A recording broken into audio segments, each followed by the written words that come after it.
The philosopher Soren Kierkegaard, whose name does not come up much on the Movie Time channel, had this to say about life. It is to be lived forward, but may only be understood backward.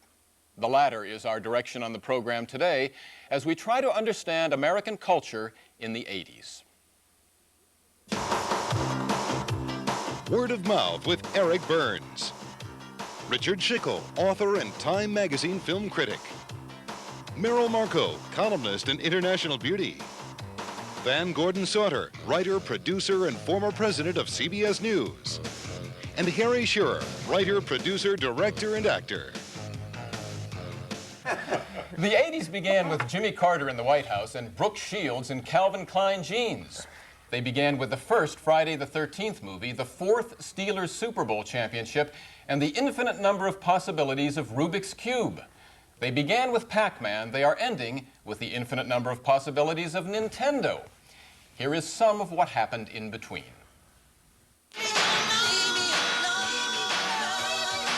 Michael Jackson,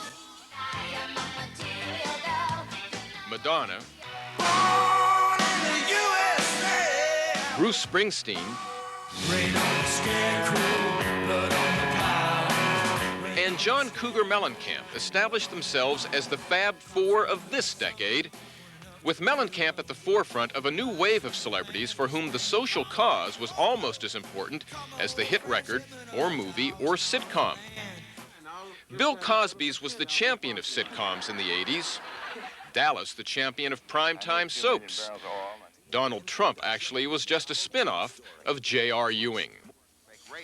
As for Ted Turner, he was pure original, inflaming some of the populace with his colorized movies, informing some of the populace with his cable news network.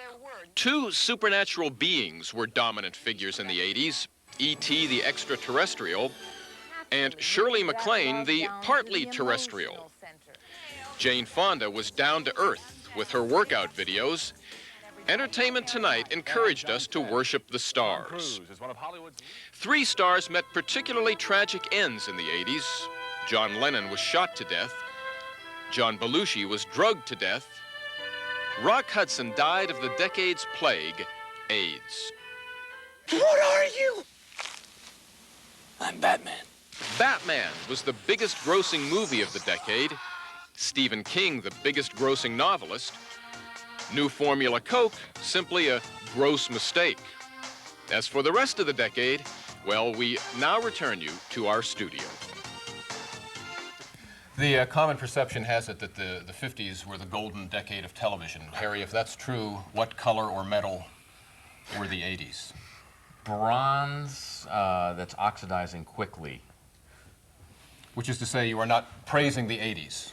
I come not to praise television. I come not to praise it. No, I think what distinguished television in the 80s, two things. First of all, I had occasion to look at some commercials from 1979 recently, and it really is amazing. The commercials in the 1980s became better than the movies. They're just cinematically so much better than they were 10 years ago. They're so pretty, they're so slick, they spend so much money on them. They spend more money on them than network anchormen. They're also all the same. You can never tell what they're advertising. Well, they're about feelings. Yeah, that's right. The other thing That's it. But that distinguishes them from, you know, the commercials 10 years ago. And lifestyle. They're about feelings and lifestyle. Isn't that nice that feelings went somewhere in the 80s? At least they're in commercials. To 30-second breaks. They certainly weren't in politics. They certainly weren't in most of the rest of popular culture. You said there was a second point. Yeah, I did, but go ahead. Do you remember it? What is your assessment, sir? Oh, I think you it's would a broad color, topic, but you would color television of the 80s green for money because a lot of people made large amounts of money from it. There was only one consequential thing in the 80s, and that was cable television. At the beginning of the decade, there were 17 million cable homes. At the conclusion of this decade, there'll be close to 56 million. And that has resulted in the proliferation of cable channels, new programming, new economic opportunities, a realignment of money in the industry. But it hasn't really resulted, has it, in the kind of diversity that cable was supposed to bring? Because Well, I like everything else, I think you're expecting too much too soon. But I think what we have seen is a great deal of diversity. You may not like the comedy channel, but it's there. It's the same for CNN. It's the same for sports. But you begin to look at Lifetime A&E, the some of the other channels. Weather They're beginning Channel? to, yeah, I watch the Weather Channel. If you live in Idaho, you It's pay a lot damn of good. attention. But you It's could- very important to your well-being. You But could that argue- is the change. You could argue that A&E, in fact, brings us certain things that commercial and even PBS wasn't bringing us before, I think. No, but in Molly fact, that- Dodd? Well, there's some That's not people A&E, that go is it? for That's Molly Dodd. Is that A&E? Well, and I'm not saying there's nothing wrong with I Molly mean, Dodd, but there it came from a are network. some people, No, Meryl, I who like care Molly about Dodd. Molly It's just that Dodd. it came from a network. It's an odd. I never knew how to react to that because it didn't have a laugh track on it. So I only watched it the once, was left totally in limbo as what to do You're with not the supposed show. to laugh at it. That's the point. Oh? If you were Well, what were you supposed supposed to do with If it? you were supposed to laugh, there would have been a laugh That's track. right. Well, as Is long that the point? Yeah, that's what I meant. I do want to say You're that taking too much credit unto yourself here.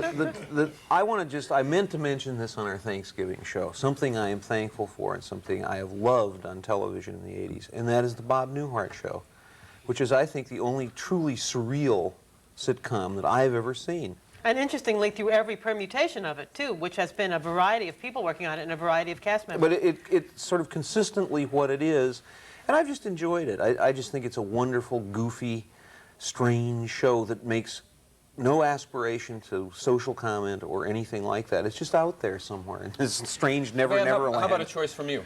A show, an 80s TV show. 80s TV show? Yes. I think the 80s TV show was news special events. Whether it was the Prince and Lady Di getting married or the Challenge disaster, the events in China. I think if you look back at the truly memorable scenes from the 1980s, I think they're going to be the scenes relating to news events. Harry, what about you? Well, the thing that strikes me about television in the 80s is not a specific show, but this trend towards splitting time into ever shorter segments. I mean, the easy way to see it is in commercials, which went in the space of a decade from 60 seconds to 30 seconds to 15 seconds to, whoop, there it goes.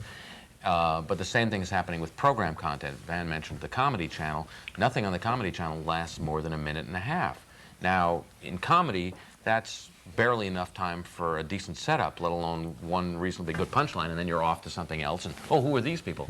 Not to pick on them. Well, yeah, to pick on them, but it really is the trend, I think, that's going to have the most dire consequences for the brains of the 90s.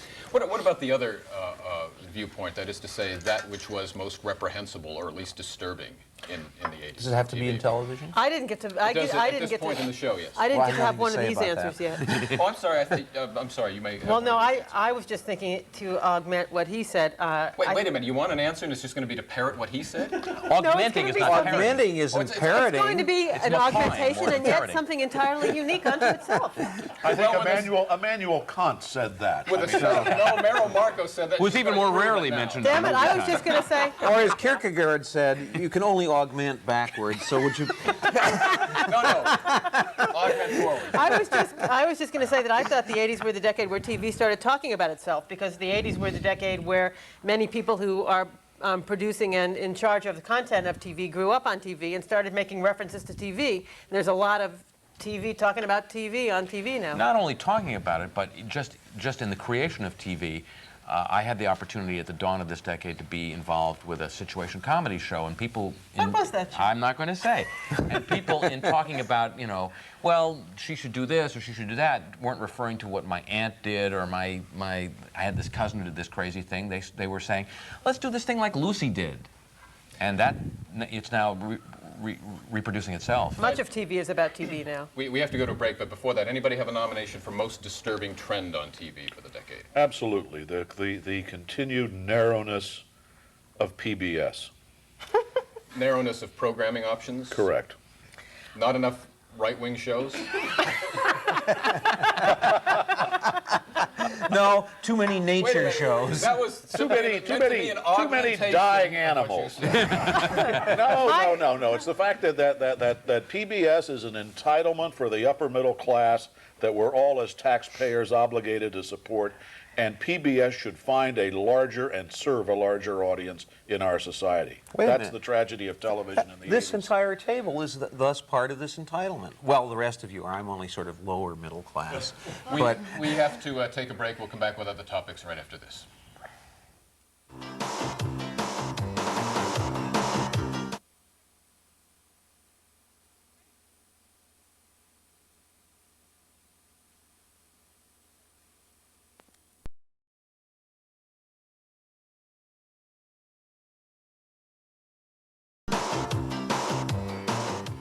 Richard Shickel, Time magazine movie critic, as we heard at the beginning of the show. What happened to movie criticism in the 80s? Is that so? Are you laughing because it's such a setup? It went from parody to travesty. I've never been thought very highly of movie criticism in general. I mean, I think there are a few of us who do it sort of okay, but I mean, you know, it's not the highest form of expression. But what's really been disturbing about the 80s was the reduction of the whole critical discourse to, you know, 1 to 10s, thumbs ups and thumbs downs, A, B, C's, D's, tinier and tinier reviews, reviewing really as pure consumer guidance when it was really only just an element at one time. But this is a function partly of what we were talking about in the previous segment. You know, it is the segmentizing of American life, if you will, so that the movie critic has 30 seconds to get on, and then we've got to get over to the weather guy. Well, and he has to quantify, doesn't he? As you said, that's the key. There has to be a number. Yeah, really, all reviewing really should be a kind of a form of sort of opening a discussion. I mean, it's not really to give a firm, positive, you must go see to the, you must not go to, that sort of Giving thing. a grade. And giving a grade, which is, to me, just deplorable, or 1 to 10s. And Merrill, how many movies did you see this decade that both Siskel and Ebert... Wait a second. You know, you may look upon movie reviewing as some sort of a learned exercise by the articulate and the privileged. Yeah. Some of us actually go to movie reviews to determine whether or not we should spend the $8 for a ticket to go in. I'm gonna cry for you and your $8, you poor thing. I mean, Well, that's the are you callous interested attitude. in the medium? That's Are the you calloused attitude that has characterized you and your colleagues. Which is to say you want it to be a consumer service. Absolutely. And if Siskel and Ebert both give it thumbs down, you won't go. I mean, if they want to go around like these Danish philosophers, all you people subscribe to, that's fine. Don't you get free tickets now? Come on, let's be honest. If you can't figure out from something I or someone else who takes it a little bit seriously writes whether you should spend $8 or not, you are not the intelligence that I have long thought you to be. All right. I don't get this. Well, I just kind of, you know, it's This is a take the glove. There's 5 of us now, and all the gloves are off. What it is the spin-off of Word of Mouth. It's called One-on-One, and we're happy to be in the audience. How important, let's talk to a couple consumers here, shall we, folks? How important is a movie review to you? To you, just a couple of average people. Just a couple What of does it folks mean out of to the you? supermarket. What does it mean to you? The reviews that count are from the people that I know who see movies much more than I do. I see very few. Your friends. My friends. A lot of his friends see movies for him, and then we tell him how the movie was, and then he feels he's seen it. Yeah, they're like seeing eye dogs. Yeah. Movie eye dogs. And then there will be a few reviewers that I will read to. Normally, they're more interesting to read for me after I've seen the movie. Of course. For the reason he was talking about, because it starts a dialogue in your mind as opposed to... Was there such a thing as an 80s kind of movie, do you think, Richard? A movie that showed the sensibility of the decade, whatever that may have been? Well, I think there were some movies that seriously captured some aspect of the sensibility of the decade. I think Crimes and Misdemeanors this year did in a very big way. I think there were movies that were wonderful. I don't know if they captured the sensibility of the decade. Well, let's hear some nominations for. Raging Bull and Blue Velvet, which were both unique and, I think, remarkable movies. I don't know what. That's what I was going to say, I think. Blue Velvet? It's what almost anybody else who wasn't just worried about his $8 would have said. Are you laughing with me because you're amazed laughing at how many critics were snookered by Blue Velvet? Oh, absolutely. What were they thinking of? Oh, my That was a wonderful movie. That was There an is no unbelievable piece of art. time here. And you're sitting here telling me that Blue Velvet is representative of the experience of the 80s? I said it was an outstanding movie of the 80s. I didn't say what represented the sensibility of the 80s, I would say, is the Talking Baby movie a couple of months ago. This moronic comedy. That's a perfect example of a movie tailored for the imbecile, yuppie audience of today. Well, I have a nomination for what I thought was the generic movie of the 80s, where those really broad, supposedly funny, but not to my taste funny, big Ivan Reitman, Harold Ramis movies that are, they have a chase scene, and oftentimes an actor named Chase to go with it. They got a wacky, ironic guy. They got a ditzy girl. Legal Eagles would be an excellent example of a I was terrible thinking of 80s Meatballs movie. and Stripes and just Yeah, all but the... Legal But another Eagles. quintessential 80s movie would be a comedian and fill in the gimmick as cops, as unlikely paired cops. Unlikely paired anything. It doesn't Yeah. have to be cops. It has to just be a couple of buddies in some kind of a uh-oh situation, and then the fun begins. Fish out of water. Uh-oh. But the quintessential 80s movie to me Wait a minute. is... These are kind of movies that Van has put his $8 down for. You Just a understand? second. Your recommendation. Not We're gonna- mine, pal. We're going to get to what he does with his $8. Let Harry finish. And then I just wanna wanted to know. say the quintessential 80s movie for me was the Gong Show movie.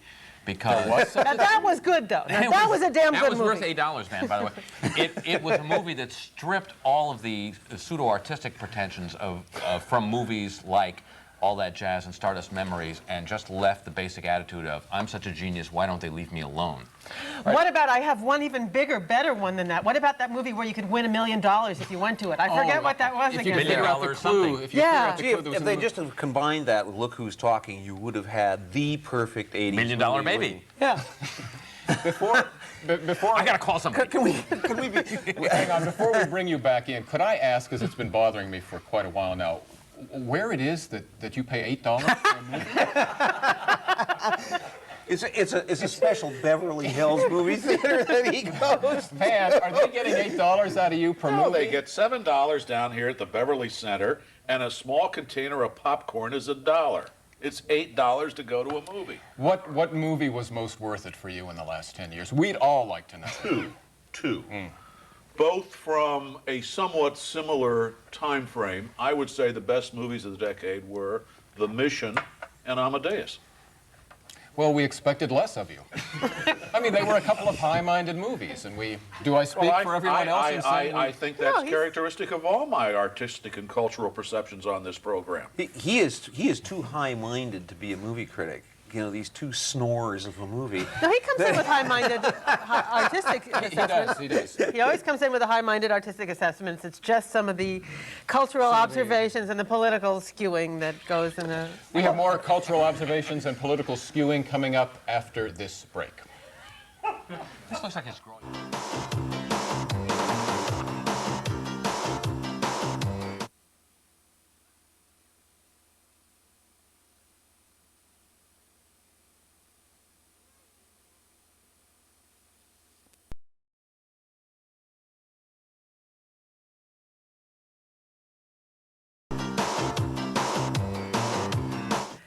Anybody have any nominations for books of the decade? Well, I do.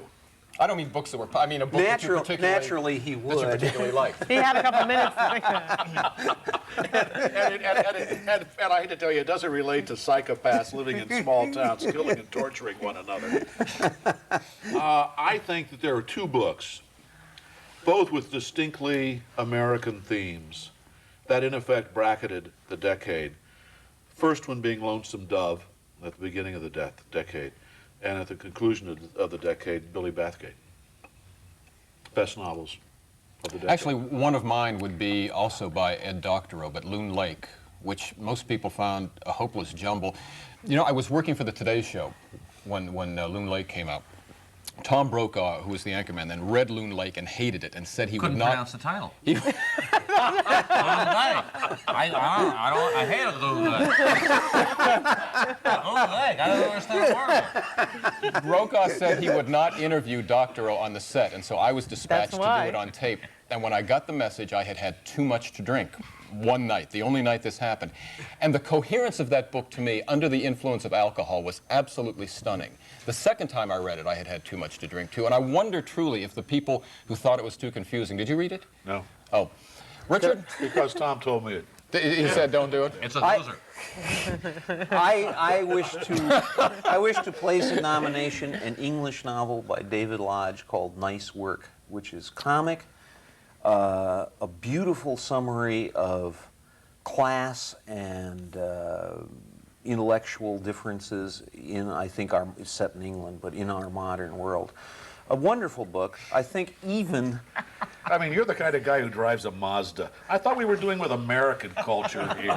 What have you got from The world is my oyster, Van. I'm not limited. You know, what book have you got from Bangladesh you want to put You on should that table? read this book. This is an Harry, it's let us just... It's would you- England. It's England. It's not a third world country, Van.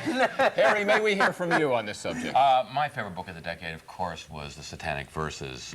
Eric, did you, in chapter 2, did you find... Oh, the metaphysics of it. I was drunk when I read it, Harry, but You were drunk when he wrote it. It made so much sense.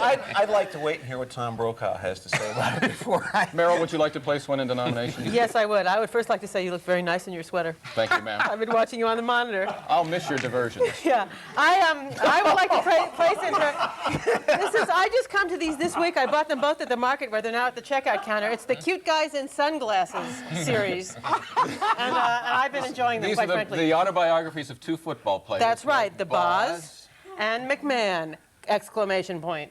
And you know, these guys have a lot on their minds. They have some credos, they have some feelings about things, they stand for something, and it's darn good reading. You have brought us to the last topic on this show, and the most important one, which is our nominations for those people who most symbolize the values of the decade. Do you need some more time? No. Okay. I'm up. You're up. Grand Tinker. Why? We have to explain it? Of course you do. Else there's no show, you know what I mean? Well, you've got more of his film clips, for It heaven's seems sake. to make no sense. I have I'll a to lengthy explain. nomination, so... No, I want him to go. Then we'll discuss. What's yours? Is it okay Sure, if let he me asks the format. question? Go ahead, yeah. Donald Trump. I'd like... Wait a minute, let me try this. Why did he pick Donald Trump? Is that easier if somebody else explains the why? Because Grand Tinker had already been taken. Why? Why Donald Trump? Well, in a decade of greased pigs, he was certainly the greasiest and the piggiest. And I would, think he summarized every bad value that people in this society began to aspire to, every unctuous fatuity that public Don't leave that expression... venal windbag now. Well, I thought unctuous fatuity was all right I assume in public expression in public life. you picked and Grant Tinker because he represents something good in better this life. values. Yes, one I think he assumes. does, but I think he also represents an individual who's dealt with a great deal of adversity in his professional career and has had the ups and the downs, but still perseveres. If he'd like to lay some adversity over on Donald Trump, it'd be fine with me. Couldn't happen to a more deserving person, right? Harry, person of the decade. Person who's had most influence on the culture in the 80s is Gaetan Degas, the Air Canada flight steward, who personally was the Johnny Appleseed of the HIV virus, named in Randy Schultz's book, and literally single-handedly wiped out half of the arts community in this country. A significant choice. A significant influence. It is a significant. And you even knew the name and how to pronounce it. and I everything. spent all afternoon finding it out. Merrill, do we stay at this somewhat morose level, or do we I'm going to say recover? Grant Tinker. I don't have any reasons. I was thinking Madonna, because I think she's like been a woman for every trend. She's been on top of and part of every single permutation of every trend that we've had in the decade. She's been blonde. She's been and blonde, not. she's been brunette, she's had short hair, she's had long hair. She's been dumb, she's been smart, she's had her heart broken. Now she's got a new date, she has a movie career. It's all going really well. I don't know, she's just every trend. She seems to be there right at the forefront of it, and still she has a career. I think that's fairly impressive. I would like to hear our host's nomination. Actually, I have 2. You'll be Really? pleased to know, because this will extend the time that I spend on camera speaking about it. Great. Do you have any film clips or anything of these people? I think the 2 predominant cultural values were passivity, people wanting to sit in front of a television set or a VCR. Was that You didn't ask us question? cultural values. Was You're that the answering a question? I'd different like a question. person We were attached talking to about that. people. And celebrity worship raised to a degree we'd never known it before. So I have 2 nominations. The first is the couch potato, and the second is Al Massini. Oh, Al Massini. Al Do we Massini. know Al Massini? Yeah, created Entertainment Entertainment Tonight, Lifestyles of the Rich Lifestyles and of the Rich and Famous. and one more, which I can't The remember. Donald Trump game? Travel with the rich and famous? Fly Away with the Rich and Famous. But there was one other like envy-based show, classic show, Star Search. That's Al Massini. Al too? Massini. Al Massini was the first person I ever noticed listed in credits under the term, and I guess it's been done a lot, but I'd never noticed before, concept by. Uh-huh. I mean, it sounds like the height of creativity, but look what came out of it. Did anybody agree with me that the title Lifestyles of the Rich and Famous was remarkable for what the painful directness of it? Yeah, well, it was really something that could only be in this decade. I mean, in other previous decades, there was a certain degree of humility or embarrassment about calling yourself rich Well, and America is a country where you can either be embarrassed about sex or about greed. You can't do both simultaneously. And this was the decade where we decided to be embarrassed about sex. This may also have been the decade in which, at long last, indirection didn't pay a nickel. I mean, at one time you could make a nickel out of being indirect and subtle. Not in the 80s. That was it You're right. for indirection and subtlety. Go for it, And that is also it for the 80s. We'll be back with a look ahead, the 90s, next week.